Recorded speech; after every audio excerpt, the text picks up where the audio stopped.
Hello everybody, and welcome to a round of the Dragon Duel final.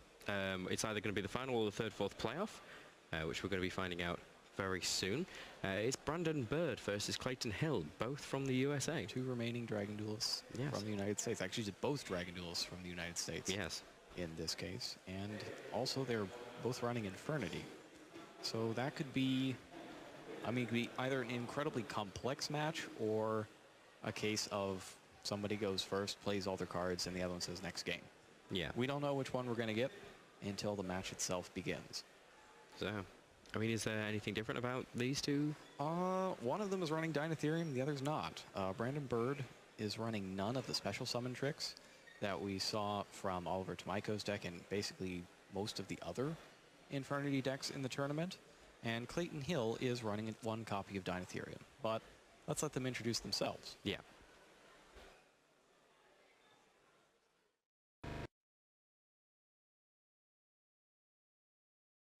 Okay.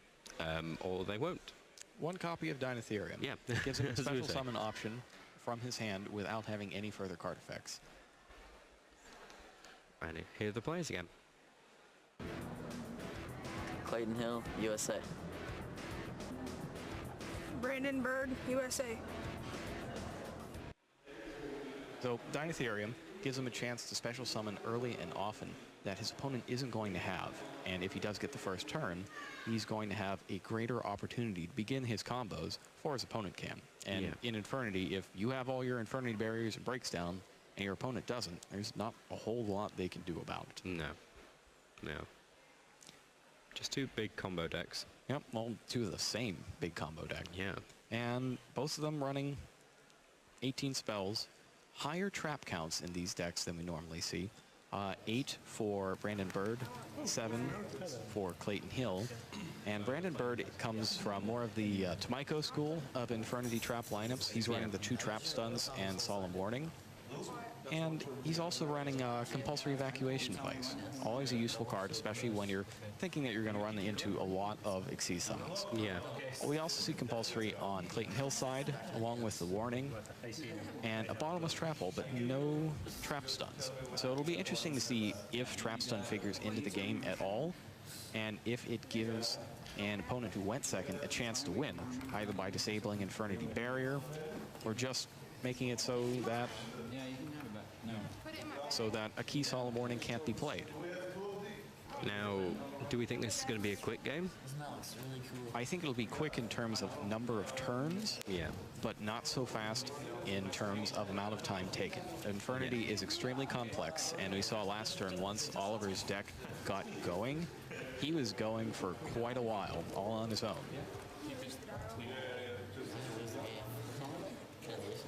We see Flying Sea in Clayton Hill's side deck. That'd be interesting for this particular matchup. Yeah. But then again, Brandon Bird has the Shield Crush in his side. And the question is, do you draw your ways to stop them before they draw their ways to stop your ways to stop them? Yeah.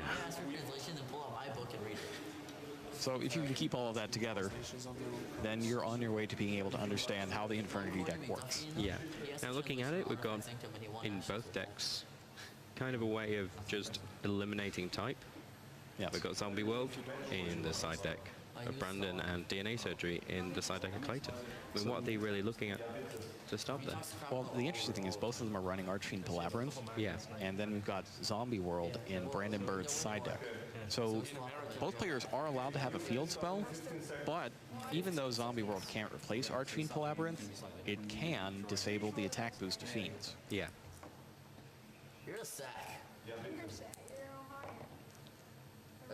Brandon Bird starts off with a 7 on the die roll and decides to go first. Now these two have been playtesting together. Yes, they've been playing together time. Constantly. So they'll know how this is going to go. Clayton Hill already doesn't like his hand. He's motioning for game 2, even though they haven't even looked yet. And Brandon Bird will take the first turn. Feeling this place coming out of me. He's got a pair of Infernity traps in his opening hand. That's a barrier and a break. We're not supposed to tell you. It's pretty good. Well, I'm playing it all anyway. And, oh, Brandon Bird's got Foolish Burial in there and a Summoner Monk. Yeah. Oh, are we supposed to go? Yep. That can get things started. Yes, gentlemen, you are live. Oh no, it looks like Clayton Hill took the first turn with Armageddon Knight for Stygian Street Patrol. Sets 3 cards face down. And Stygian Street Patrol summons out the Infernity Archfiend from his hand. Doesn't get any better than that. Alright, so I don't know what to do. Goes ahead and takes Infernity Necromancer to his hand and Xyz summons Level Valchain. And just starts setting up those combos. Archfiend sends Stygian Street Patrol to the graveyard, which is immediately banished to special summon Necromancer, which special summons back Infernity Archfiend. Oh, I thought that's what you actually meant. Sorry. Archfiend searches Launcher.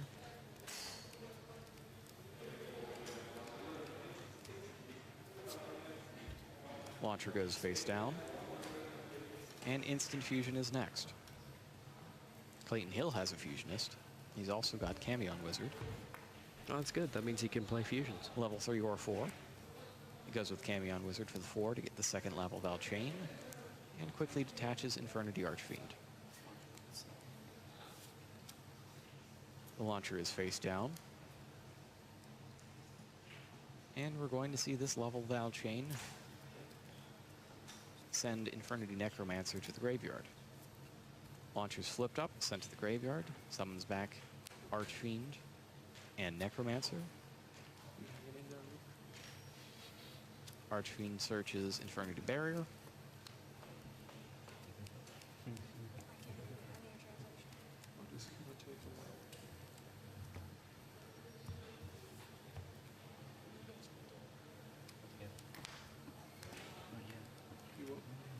He's thinking about whether or not he's going to search anymore this turn. Sets the Infernity Barrier.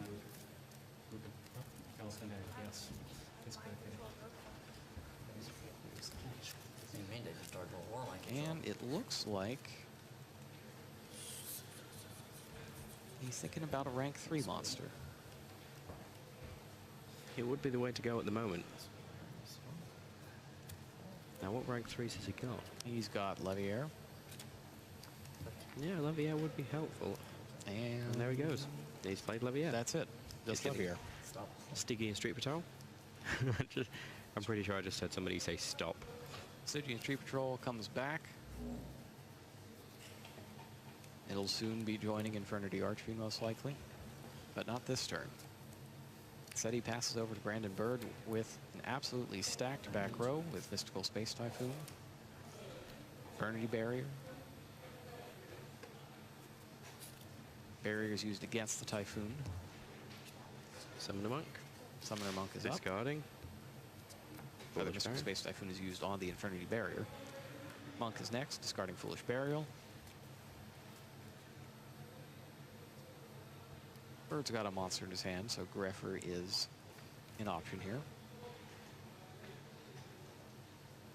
Only one Infernity break on Clayton Hill's side, so he'll have to be careful.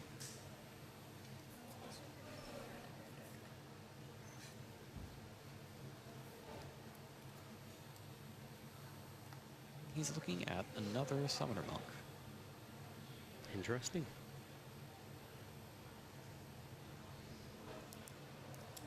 He goes with the second Monk. Now, as far as I can see, he has no other spell cards in his hand. He does not. No, he's just going to go for a rank 4. Straight up. For It's Exciton Evil Swarm Knight. Exciton Knight.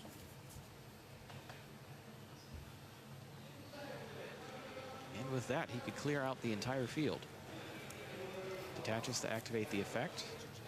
Yeah. And everything goes because there was no Infernity break, and he lost the barrier to Mystical Space Typhoon. He lost everything. All of a sudden, everything falls apart for Clayton Hill.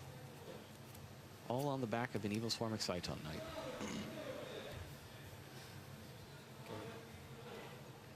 No damage can be dealt this turn, though, and Hill simply passes his turn. Armageddon Knight. Oh, sets a card and passes his turn. Armageddon Knight is summoned, sending a dark monster to the graveyard. Now Clayton Hill has the Infernity break. Now, Brandon has a Soul Charge in hand. I don't know that he's going to need it. He's probably not, but it's there.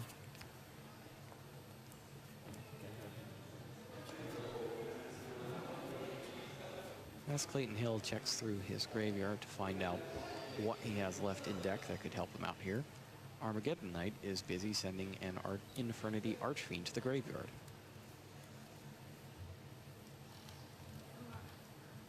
You don't have finish? Okay. Doing all the stuff, and then at the end, shuffle. Soul Charge is in fact up next.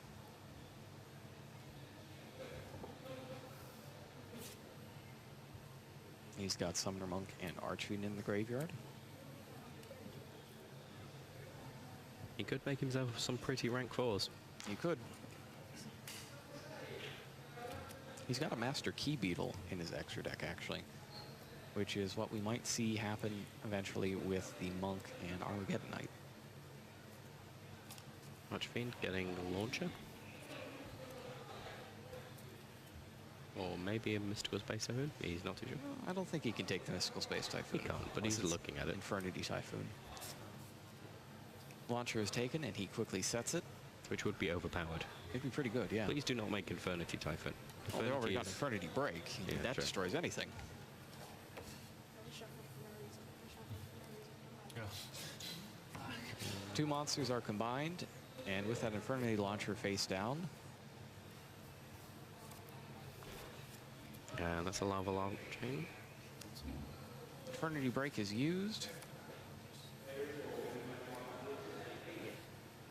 And Infernity Barrier is used against that. And without even waiting to see another turn, Clayton Hill goes ahead and scoops it up. Turns out that going first in that game kept him the one card away from Infernity Break that yeah. could have broken up the Exciton Knight play. But then again, who knows what would have happened if Brandon Bird had gone first. So it's like I said, how many turns total was that? Like 3? Yeah. Maybe 4? But Two it for took a each while. player, but it did take a while. And Yeah. that's the nature of the beast when it comes to Infernity decks. As for side decking, they got your favorite, Spiritualism. Both playing 2 copies of that. Flying Sea. Only Hill is playing Flying Sea. Both are playing, actually no, Brandon Bird is the only one playing Shield Crush to block Flying Sea. So, interesting. It's gonna be interesting. One person is playing the counter, the other person is playing the counter to the counter. And since they've been testing so often, you'd think that Hill and Brandon Bird would know what's in each other's side decks as well. So Bird knows that Hill has Flying Sea, Yeah. and Hill knows that Bird has Shield Crush. Unless they kept that a secret from each other. Yeah, they could have kept it a secret from each other, but with how much people were dueling these past couple days, Yeah, that's true, you would have seen it. I somehow doubt that a secret could be that well kept. So the question is, do they even bother putting these cards into their decks? It's a variation on, I guess it's a variation on the Prisoner's Dilemma. Yeah. Either we both put them in and bad things happen, or we don't put them in and the same things happen, or I put mine in and you don't, and the result varies. It's a Yeah. modified version of it because of the nature of the cards. It's not one is a clear win over the other, but it's a very interesting situation. See there what he might be putting in. He's just taken out something there. Spiritualism, I think he's definitely going in for both because there's no ambiguity there. It is absolutely a card you want in your deck for this matchup. Yes, especially if you're the guy going second. Yeah, it definitely does beat Infernity. We got the Needle Ceilings on Bird's side. That would be interesting, but as we saw last match, you don't always get enough monsters available for Needle Sealing. As we Well, saw. it depends, because there was the time when he had Needle Sealing, he could have activated it and then decided not to. And Yes. by that, almost everybody's playing Needle Sealing. Yes. I don't know why, but everybody's seen it and just gone, yes, I need this. And it's because of Infernity. You're getting so many monsters on the field. And as soon as Nicolo hesitated to activate it, he just telegraphed what he was playing. And that was it. That's And why he suddenly got went rid of it. straight for it with Diamond Direwolf. Someone's got to wonder, how many times can one player summon in one turn? With this deck? Just in general. Like in the entirety of Yu-Gi-Oh! All of the cards that were ever made, what is the biggest number of special summons you can perform in a single turn with any given 40 card deck? Why are you not stacking? At least 20. If you were to use every single card. It would have to be at least 20, Yeah. because the old Frog FTK deck had to summon that many times in one turn to win. Can you go second? Favorites, barrier. I couldn't think. And, Archer. So there must be more than 20. It's a considerable number. Yeah. Go for Never really thought about it. That's something to think about when I get back home, or maybe on the plane. Start crunching numbers. This is. I don't know, maybe I'll sleep. Yeah. It's probably better. Yeah. I was about to say, what I do for fun is not crunch numbers. No, I do enough of that during the day. Sometimes I wonder, though. I just get that urge to do math. Just to have a look. Yep. Just to check it out. I bet we could get Jason to have a look at it Isn't it illegal? as he walks past I us. bet we Are there could. against rules? I mean, we did it anyway. And it looks like we're just about ready for game 2. Well, no, I'm triple archery now. No, actually, if you didn't stack, that would be lying to a tournament official. The mood is pretty light. You can see everybody's having a good laugh. Ooh, that's two Clayton vanity. Hill goes first, and he's got Emptiness. a couple Vanity's Emptiness. That's Summoner already Monk. looking good. We've also got a Summoner Monk. Archfiend Eris. Is I that think that's a Mystical Space Reinforcement Typhoon. of the Army or Mystical Space Typhoon? Oh wait, no. There it is. Instant Fusion. Summoner Monk comes down. Oh, it is Instant Fusion. The blue gets me. I always think of the blue in Reinforcement of the Army. Brandon's got an interesting hand. MST, Instant Fusion, Archfiend Eris, Needle Sealing, Mind Control. Well, the Needle Sealing is a nice way to try to fight back after a first turn combo. Yeah, Mind Control. To set up if there's still a level 3 on the field by the end of the turn. Right, Archfiend Eris level 4. No, it's level 3. So MST Mind Control, there's actually a lot of reasons that that's good to have. I mean, Yeah. the Mystical Space Typhoon can take out one of the emptinesses, but there are still 2. So what you do with Mind Control Mystical Space Typhoon is you can Mind Control first to force No, it's up. force out the barrier, and then Mystical Space Typhoon to force out a break that you've seen. And that way you can at least try to land something on the field Yeah. without being immediately destroyed. Here comes a Lava Chain, getting an Archfiend.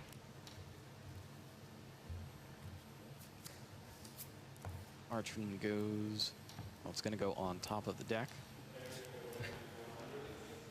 And all things considered, it wasn't a very explosive turn for Clayton Hill. It'll be the next turn where the real insanity starts happening. Let's put that right to the top there. Yep. Oh, there we go. Go ahead. And Brandon Bird looked very happy about his draw for the turn. He's come up with another Mystical Space Typhoon, and that'll let him take out both copies of Emptiness. Are you kidding me? I don't like this game. This is stupid. Clayton Hill says, "Are you kidding me?" I'm supposed to win. I don't know whether you can hear what they're saying back home, but he said, "Are you kidding me? And I don't like this game Bird should anymore." probably tell him, "Are you kidding me? You had double Vanity's Emptiness. God. What are you complaining about, Mr. Double Vanity's Emptiness?" This is how we play Yu-Gi-Oh! Brandon Bird is absolutely This is right. how we This do it. is how we play Yu-Gi-Oh! With a Mind Control on Lava Val Chain. And he's going to put an Infernity Archfiend on top of his own deck. At least I get my little wall chain back. Dark hole. Clayton can take some small solace in that he will get back his Lava Val Chain. Definitely. Possibly at the end of the game, but he's going to get it back at some point. It's always nice to hear players banter. Well, they know each other well because they played in the finals for the North American WCQ as well. Yeah. I do remember that. Coming right for you, buddy. And Clayton Hill is not fooled at all. He knows exactly what that face-down monster is.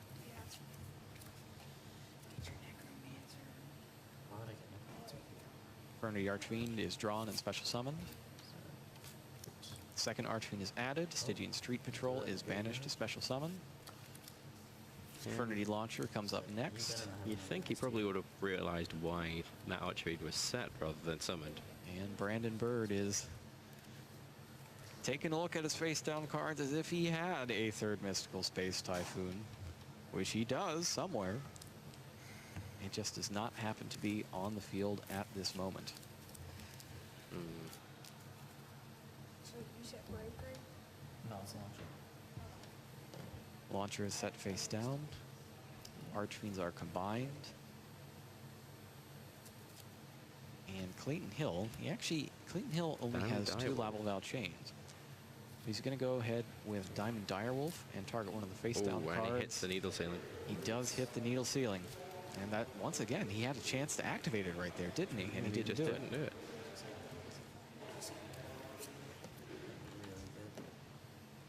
And that other set card there is an instant fusion. And It I isn't think helping him at all. in both cases, the reason they didn't do it was because of the presence of Launcher. Yeah. Because those monsters are just going to come back. So in this case, you take the 50-50 shot. Is your opponent going to destroy your face down, which is the instant fusion, or the needle ceiling? And in this case, Clayton Hill got it right. 2 Archfiends return. Infernity Barrier is added to hand.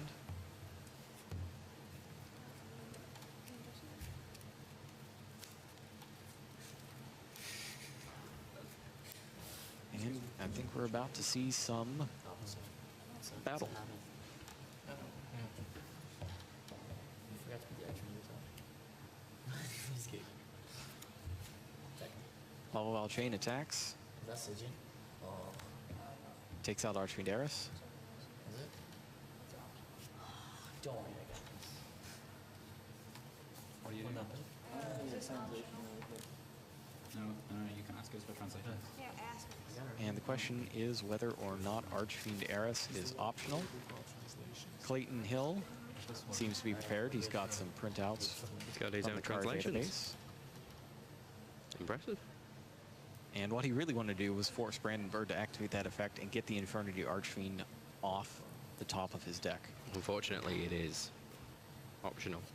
Archfiend activates, and he's thinking about whether or not he wants to special summon it off his effect, knowing that his opponent has Infernity Barrier. He still has the instant fusion face down, so it's an option to not use it, but then your instant fusion will get negated. Sure. He opts not to use it. He activates the instant fusion, and it is a predictable result. Instant fusion is negated. But this way, he at least has a monster on the field, or at least he would If he didn't just if concede. he did not concede. And I think that's a smart concession to save time Yeah. on that one, since all these rounds are timed still. And he's still going to get to go first now. He does get to go first in the Although, deciding game. as we saw in the first game, that doesn't usually matter. Yep, sometimes it doesn't. Doesn't always matter. Feels like I Sometimes you don't have the Infernity break, and Exciton Knight ruins your day, man. That's why it's such a point of emphasis in the Infernity deck. And I remember Suhabi, after the North American WCQ, was very adamant that Evil Swarm Exciton Knight, aside from Lavalval Chain, Evil Swarm Exciton Knight is the most important Xyz monster in your extra deck. Yeah. what he was heading up. And that's why it lets you get back into games when normally a combo deck would have missed its window within the first couple turns. Definitely. We've also seen a lot of good play with Diamond Direwolf this time around. Direwolf is Yeah. great for destroying face-down cards on your opponent's side of the turn and just clearing off space on your side for more summons. And it hit the needle ceiling both times Yeah. we've seen it played so far. Both times it sacrificed itself to destroy After a this, face-down spell or trap. It was Needle Ceiling. Except for that one time where it killed itself to save the space, I really wanted to. which was fantastic. Yeah. I'm gonna win YCS and Strong declarations from Clayton Hill, who has said that he will win YCS Anaheim. We'll have to wait till November, though. You can check our whole schedule of YCS events. Everything that's been announced so far is up on YugiOh-card.com. You can find it under the events and organized play section. There's a lot of great events coming up There is. this fall, starting with Toronto and Madrid in Yes. September. Can they hear us? Yes, we can. Because I know you're gonna say yes to get me to shut up. Clayton Hill is actually right now asking whether or not we can hear him, and unfortunately, Clayton, yes, we can. Because like I don't know if the last people just didn't talk. I know Mr. Asian guy was pretty salty. Oh. Pretty much everyone was incredibly serious. What? Pretty much everyone was incredibly serious. And all of a sudden, after receiving his answer that yes, we can hear him, Oh, they're everything really has serious. gone deadly serious. Yes. Like I understand the difference. Yeah, this is the most fun game ever this weekend. I don't have to really worry about like if I lose, oh congratulations, my trophy is engraved with 4th, so third.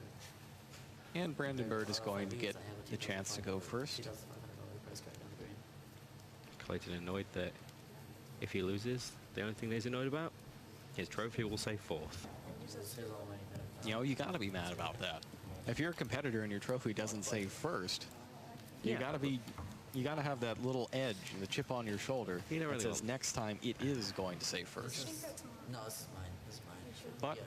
still too soon to think about next time. We have one last duel to play in this match. Familiar or something. We were playing the same thing, so. What card of the main deck is different? His cards are all first. Oh, my bad. Sorry, I forgot. Brandon Bird points at himself. He's going first. And it looks like he's got Greffer ×2, Vanity's Emptiness,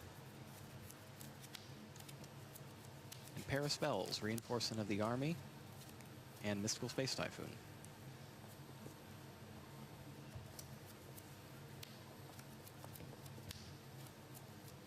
On the other side, Archfiend Palabyrinth, Armageddon Knight, Infernity Launcher, Instant Fusion. Sure.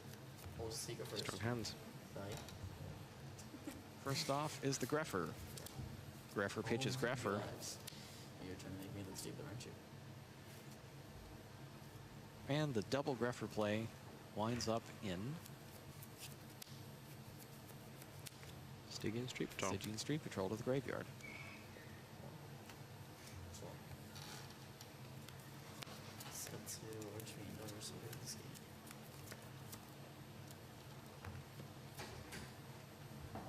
Three face-down cards. Ends Brandon Bird's turn, and all things considered, Clayton Hill got off easy. Fortune. On the other hand, we see a Summoner Monk.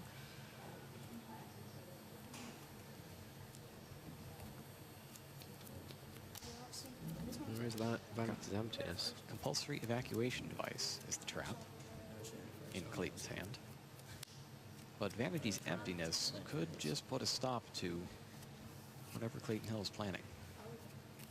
He's got multiple special summon cards in Infernity Launcher and Instant Fusion. Armageddon Knight activates.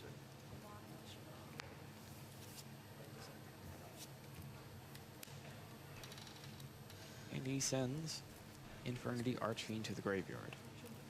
Nice one. Nice what? Special is it?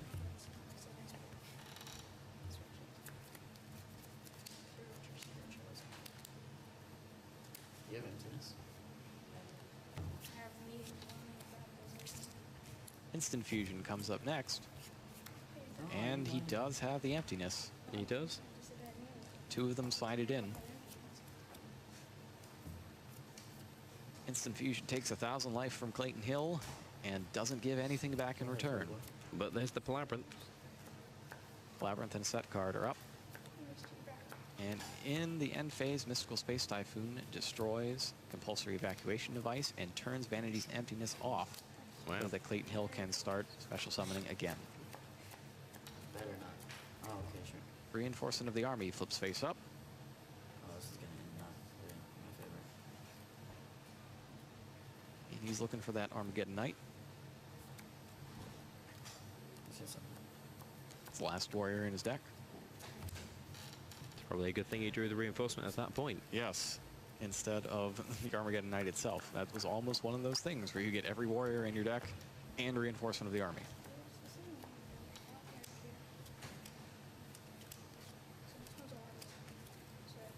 I'm not. Oh, yeah. Reinforcements to the army is one of those cards that you always play, just in case. Yep. Straight away. Sets card face down. I say that, and then Brandon didn't. He waited a turn. Sends Armageddon Knight to the graveyard, sending Archfiend Eris to the graveyard. Special. Archfiend, Infernity Archfiend comes to And hand. Infernity Archfiend is searched from the hand. Clayton Hill already knows what's happening. He very kindly offers to banish the Stygian Street Patrol for Brandon. Brandon says, no, you've worked so hard in this tournament. You've got to let me do it myself. I don't think he actually said that, but he's thinking it.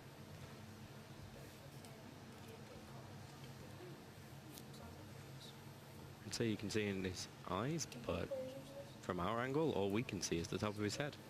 I'm sure you have a better angle than we do. Banish the Stygian Street Patrol. Archfiend is special summoned. Yeah. It's combo time. And Archfiend is added to the hand. What'd you like, launcher? Pretty soon he's going to have enough level 4 dark monsters to form his own adventuring Yeah, party. just go on my turn. No, just don't until the end of the turn.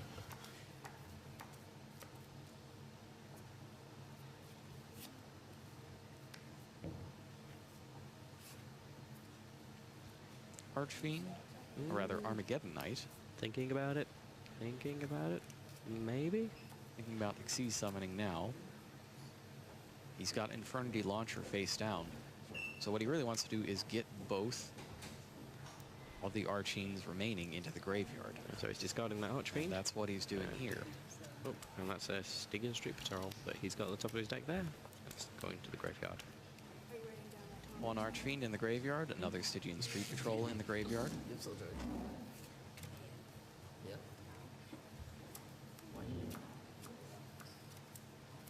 And he's taking a look to see how he's going to proceed next. And there's Now the we Xyz get the summon. Xyz summon. Maybe to Lavalal. There it is. Lavalval Chain. Must be nice. How do you say Lavalval? Lavalval. Lavalval. Lavalval. Lavalval. Lavalval. When? Tongue twister. No, you added this. Yeah, I did this. He's looking to send Infernity Necromancer to the graveyard. He does have that launcher face down. And at this point, they've all played so much Infernity this weekend that nobody's quite sure of the exact order in which things were searched. They're so incredibly confused. It's like it's just a blur of Infernity. All I can see is that orangey brown effect color. Infernity Archfiend is sent to the graveyard.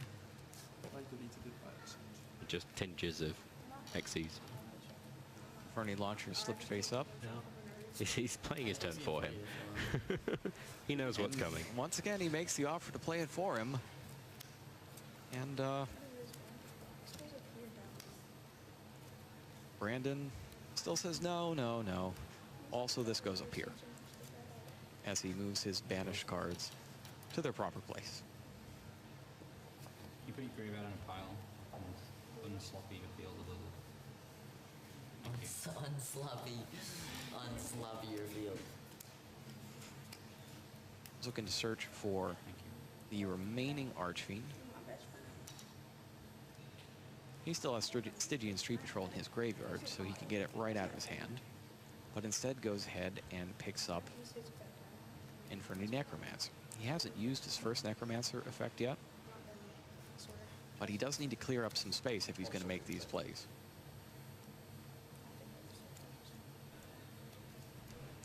Both Archfiends combine.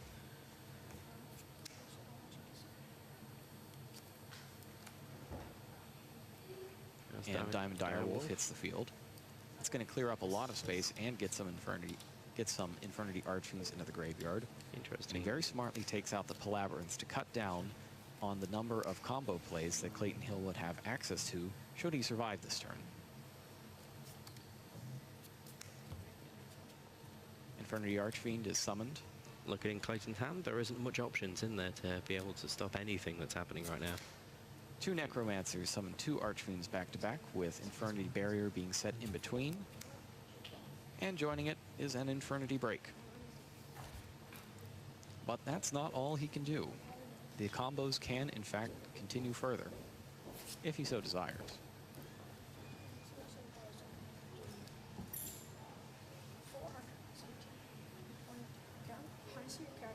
there is still one Infernity Archfiend in Your opponent agree. Brandon Bird's deck. I make him agree. And he's just checking to see if he can win this turn. That, I believe, is the calculation being made. 600. And Clayton's elbowing. Ever helpful. Or he's just saying random numbers to put him off. 3,000. I'd do. 365. Yeah, I got 5, 10, 7 days in a week. 365 a year. Better than answer. Maybe.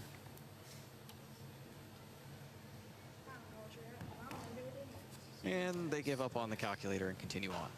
That's what. Yeah. Both Necromancers combine for Levier the Sea Dragon.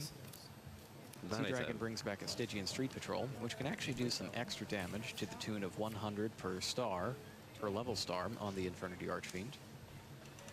And we're off to battle. Street Patrol attacks Archfiend. And 4 1,800 monsters attack directly. Yeah. That's 4,000 plus 24 is 60, or plus, no, not 24, plus 32 is 7,200 to go with the 600 from 200, or 200 plus 400 from Stygian Street Patrol's effect, so 600 for the first attack, and then 4 hits of 1,800 from 2 Archfiends, Lava Vow, Chain, and Levier. Clayton Hill should survive this with 200 life points. Yeah, that's what I think. Clayton Hill seems to think that he's lost, though. Good job, bud. And he has, because Gaga Cowboy is a card, and it's in Yep. Brandon Bird's extra deck. Well, What is it? Scrap for I couldn't win anyway. And it didn't really look like Clayton Hill was going to get any plays through next turn Yeah, I saw it. off of the Infernity Break and Infernity Barrier. yeah. So, Clayton Hill, who was victorious in the North American WCQ, Oh yeah, he does. is defeated this time around by Brandon Bird. Now, Brandon, In the third and fourth place match. of course, has just learnt from his defeat by the look of it Yes. to come back and take the win. Yep, That's exactly what's happened. and that's good. Yeah. It's good to see a lot of competitive fire to return to the World Championship next year, and that's something that we see a whole lot of. Once people get their first taste of the World Championship and all the things that come with it, all the travel, the great new places, meeting people from across the world to duel against, they don't want to give it up. Yeah. Nobody wants to give that up. It's one of the most amazing experiences you can possibly have as a duelist. And that's why you see so many people working tirelessly year after year after year to try to qualify. And it's always nice to have the same players come around. It is. From time to time, they like to come back. The reason why that is because they start forming their own sort of society Yeah. where they all talk to each other, try and get tips off each other, play against each other. And then you get situations like what we just had between Clayton and Brandon, where you just got 2 friends playing. Nope. And it's so much more entertaining to watch 2 people that know each other play It really than is. 2 And it strangers. really shows off, how fun Yu-Gi-Oh! Is. Yeah. Win or lose. Even with decks like this, where there was a whole lot of one person playing and the other person not, both of them were very cheerful about the whole thing. And they seem to have fun doing it. Well, there was a lot of one person playing and then the other person playing the turn for them. Well, see, that's how you do it. Even if one person is playing all his combos, if you're friends, you can help them out a bit. Yeah, no, you're going to do this next. Yeah. It's fine, I know. And that's really the sign of friendship. And it's possible they wasn't going to do that. Oh, yeah. You could think of it that way, but in this particular match, I don't think that was the case. No. Very much got the idea. There's one option, really. Yeah. But that means that Clayton Hill is your 4th place Dragon Duel winner for the world. Yep. And Brandon Bird is your 3rd place, both from the United USA. States takes both 3rd and 4th. And that leaves in the finals Ivan Alvarez, who we saw yesterday, and Kim Chan-ho. In the finals for the all ages events, once again, we have Sababi Hiradin and Shunsuke Hiyama. So those are our only 2 matches left. Win the day. We're going to get to those when we Very get to soon. those. There's still some things to be taken care of beforehand, and one of those things is our post-match analysis by the guys back at the desk. Let's take it to them.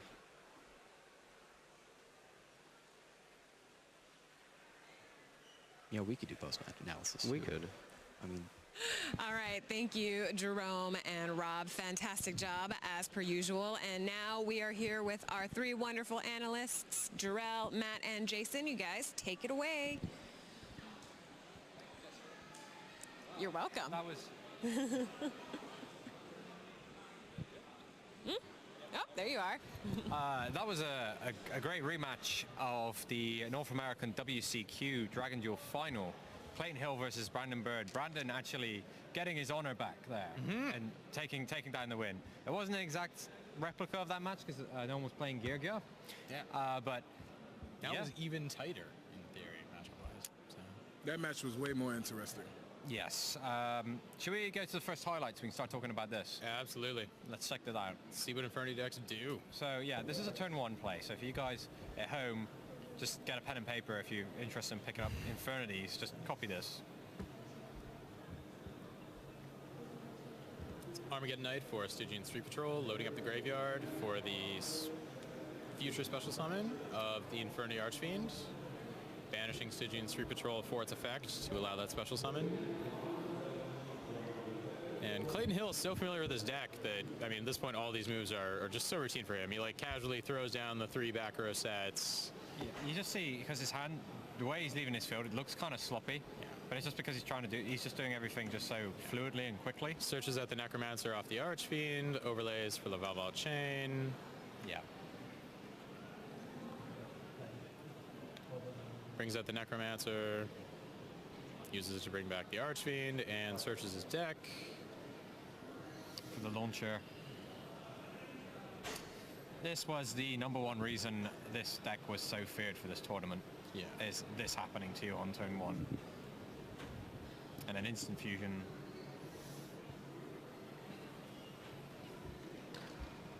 Instant Fusion gets him a level 4 fusion monster to complete his Ixie summon. Camion Wizard, allowing for the second Valval Chain to be summoned. And it just goes on and on like that. Yeah. But even though Clayton did that, Brandon did not back down because that move was not enough. And if we look at the second highlight, we'll see how Brandon Bird decides to make a comeback. Yeah. The Valval Chain, largely argued as Summon the monk into summon the monk. Yeah. Exciting night. Yeah, I was very surprised that he brought this out. I can't recall. Did he have an Infernity break face down? I'm not entirely sure on that one. He did have an Infernity. No, he didn't. No, he did not. Dark Hole and MST down. Sorry, I Nothing didn't to catch stop that. it. I'm sorry, he had an Infernity barrier, which was already destroyed by the space. Massive equalizer from Brandon Bird. Just that massive combo, all just swept away. And that was where Brandon just ran away with the duel at this point.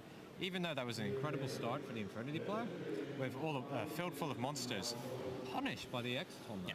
With no defense to back it up, he had to have known that was probably a bit fragile. I mean, I'm sure Clayton Hill knew that was his best play at the time, but knew that was a general possibility. I wonder if he, as soon as he saw the Mystical Space Typhoon on the Infernity barrier, actually slumped in his chair and expected it. Yeah. You know. Because these players have been playing all weekend and have done so much testing, like, as soon as they know there's a window, the opponent's going to spot it. On this level, your weaknesses will be exploited. And both those competitors know this matchup extremely well. Both appear to be good friends at this point, both from the U.S. And you're actually going to see Clayton Hill in a few later shots, or you might have noticed in the actual live stream of the match, Clayton Hill like moving Brandon Bird's cards around because he knows what's going to happen anyways. So there's no way he didn't see that coming. Just trying to save time. It's not a normal practice to tell your opponent how to beat you. How to beat you. It's like, oh, yeah, you just need to do this, this, and this. But they both got their prize cards locked in. I And guess the one gets a trophies. slightly nicer trophy. Yeah. well, it has a different number written on it. Yeah. Drill, do you want to talk about the next clip, next highlight? Sure, thank you. Let's go to highlight 3. Oh, this is the just the another turn 1 ridiculous setup, right? The only reason why we would like to focus on the opening moves is because, as you saw in game 1, the opening move on Clayton Hill's behalf still was not enough because Brandon Bird found the way. So you could think about this move right here and this turn as Clayton trying to redeem himself with a stronger opening move. So let's just take a look at this.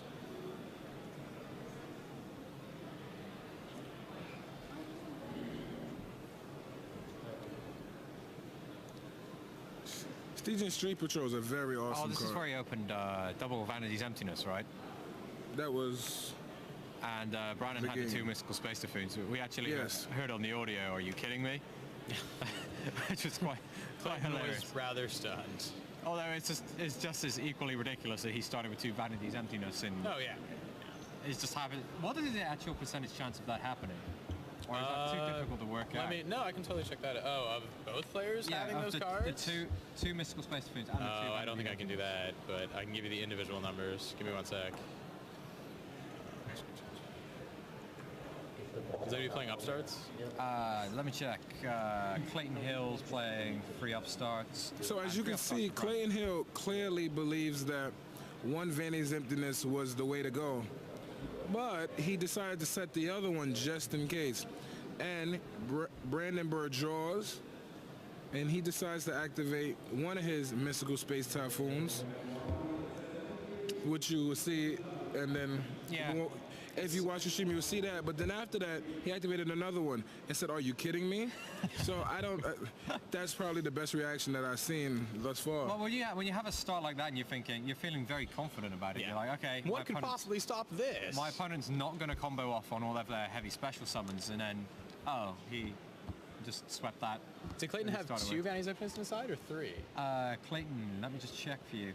Clayton had 3 3 Vanity's Vanity's Emptiness Okay, so he inside. has the 6.2% chance of getting that versus the equal 6.2% chance of Brandon Bird having double MST as well. So I don't know how to multiply those percentages, but that's Very a small. very small chance that, that exact scenario is going to happen. Yeah. But it can, and Yeah. these types of decks. Should we take a look at the next clip? Highlight 4. This was a very good needle sealing Oh play. yeah.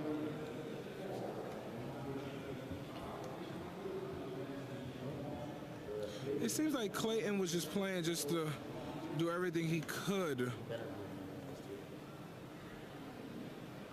I would just always be fearful of needle sealing. Yeah, at this point it's a really well-known tech in the tournament because we've seen it multiple side decks, multiple main decks even. And 3 monsters on board there. Like, Brandon Bird can pop that needle sealing anytime he wants with his single face down contributing to the 4. But he plays this out. He forces his opponent to commit more and more of his resources there. He wants to take away, he wants to get the biggest payoff, and he knows his opponent's committed to this combo Yep. play right now. But ultimately swept away by Yeah. Diamond Direwolf. So holding on too long to that. Which was maybe a bit of an unpredictable play at that point. Did he somehow know that was the needle sealing? Because how many back row cards were there? Like 3? 2. Two. There were 2? And he happens to pop the right one? How would he know that it's a needle sealing? I Yeah, that's what I'm saying. I don't think there's any way he could have known that was a needle sealing, but he happens to hit it. That was cool. It must have been a read. But yeah, it must have been a very good read, Yeah. or it just got lucky. I Yeah. guess, unless we ask him. It's difficult to tell. I wouldn't mind talking to him afterwards and find out.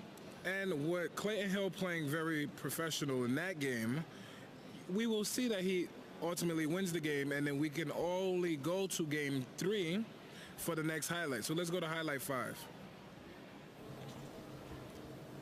Yep, we're seeing those. Now, Clayton Hill activates the instant fusion, but Brandon Bird quickly responds with Vanity's Emptiness, just so he won't allow Clayton to get any advantage.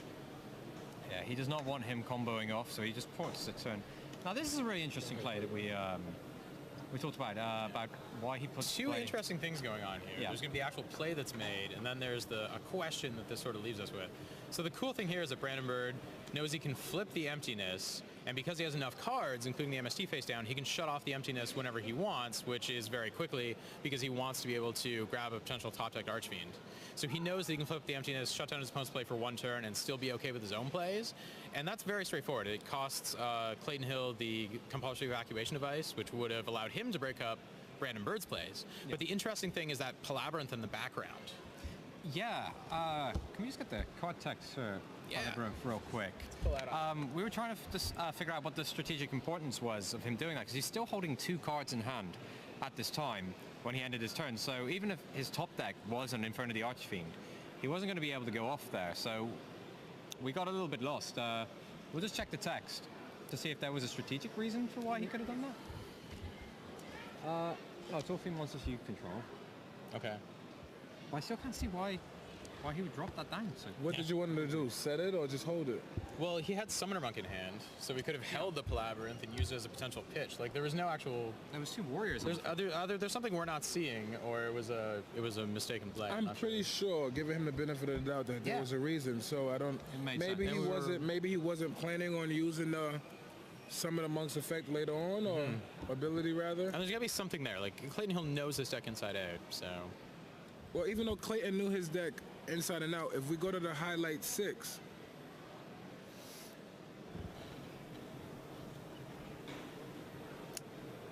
Now Brandon's coming from the top, right? Matt, like, what else would you expect?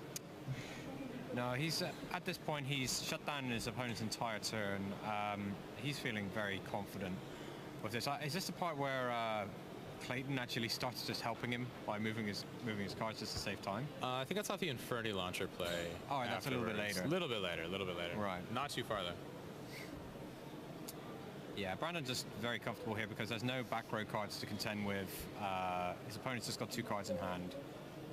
I'm just trying to think, is there any like hand traps or anything that he could have been using? Well, Clayton could have maybe had Flying Sea or something, but... Speaking about the hand traps, though, the only one we saw briefly was Maxi while they were shuffling, no? Maybe. Let me just check. I don't think so. Clayton Hill had the advantage of the 3 Flying Seas side decks, which we thought was going to be a deciding factor for while him. They were just never shuffling, side. while they were shuffling, I thought they had the Maxi. So this was a very different game than the most games we saw, because most games we saw, it was a main deck hand trap, nevertheless. Yeah, you're right. There's no Maxi anywhere. Yeah. Oh, well, I guess drawing a bunch of cards in a deck that wants to have no cards. Yeah. Because you want to search out all of your powerful trap cards. I really want to see those Flying Seas as early as possible. You got things like Effect Veiler, which just gets stuck in your hand.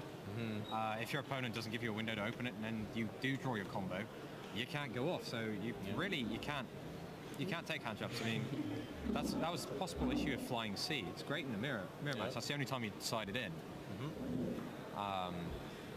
It's just a whole maybe lot of Middle risk. Chase too. Well, yeah. And Brandon Bird's play still going? Yeah, days ever so long turns of Infernity. And Brandon, with that simple comeback move, if we look at the 7th highlight, Brandon seals the game. So many cards on the table at this point. Levier, the Sea Dragon.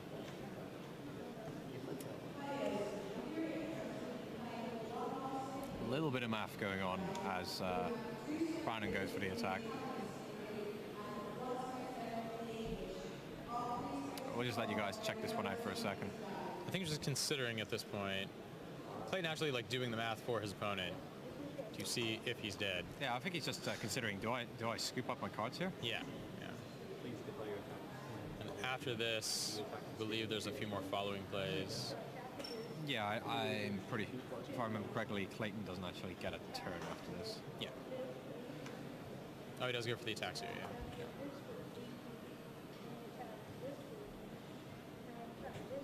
And that's when Cowboy is going to eventually come out. Yeah, well, you can...